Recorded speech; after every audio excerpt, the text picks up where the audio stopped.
Okay, as the weather warms up, so do people, right? They're trying to get out and enjoy all of this, and that triggers a lot more injuries. Dr. Kyle Wunnenberg from the Joint Chiropractic in Austin is here to talk about what we can do to keep safe and healthy this spring. Thanks for being here. Thank you. Yep. So you see an increase in injuries this time of Absolutely. year. As the weather warms up, people are trying to get out there and enjoy it. Or if you're already exercising through the winter, you're doing a lot more. So, the more you do, the more likely you are to get injured. So what kinds of things should we be doing before we get out there? I mean, there are some steps we can take, right? Well, I kind of outlined 5 before I came in as, of course, everyone knows these. It's just kind of knowing the details and how to do them for your individual needs. So warming up, stretching, hydration is a big one, especially in Texas. Nutrition, proper nutrition, and actually recovery and rest. A lot of people don't take that kind of serious. You have to remember exercise is a stressor, and it's only our adaptation to the stressor that makes us better in the long run. There are things we can even eat, you said, before we start working out that can help us through our workouts. Right. Well, again, hydration, I kind of put the two together. A lot of us drink too much coffee and caffeine, and that kind of dehydrates us, and then also not enough electrolytes. And actually, everyone thinks of sodium and potassium like in Gatorade, but there's also, a lot of us are deficient in magnesium, which is a muscle relaxer. So when we get done working out, we're still waking up tense and a lot of strain on the spine. And so I always recommend, working at the joint, I'm recommending a lot of magnesium to people to recover those muscles after working out. Interesting. I've not heard that before. What about after your workout? There are things you can do after your workout right, too, right? To kind of avoid some of the what's called delayed onset muscular soreness, getting enough protein immediately after you're done working out. Those muscles are starving for some nutrition.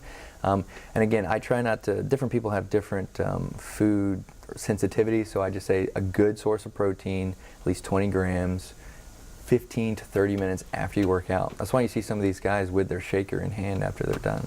I used to do chocolate milk afterwards. I always had heard that was a good thing. I believe it was here at UT, or I have a friend who's actually graduating from chiropractic school who said chocolate milk whole is one of the best full foods to consume right after a workout. Okay, what about? I can't confirm that. What about some of the stretchings and the things that we can do to kind of get our back and our legs working the way they're supposed to? Right, because most of us are sitting most of the day, sedentary. We've got long commutes. I like to combine the two because we're all crunched for time. So I like to combine, or at the joint, we kind of try to combine everything because everyone's such in a rush. So combining warm-up and stretches together, and I like to call them dynamic stretches, where you're doing slow movements, full range of motion, to kind of get the blood flowing at the same time you're lengthening the muscles. So kind of one example would be walking lunges. So you start kind of short in the lunge and you move out to longer and longer to where your hamstrings, your hip flexors are all getting kind of lengthened.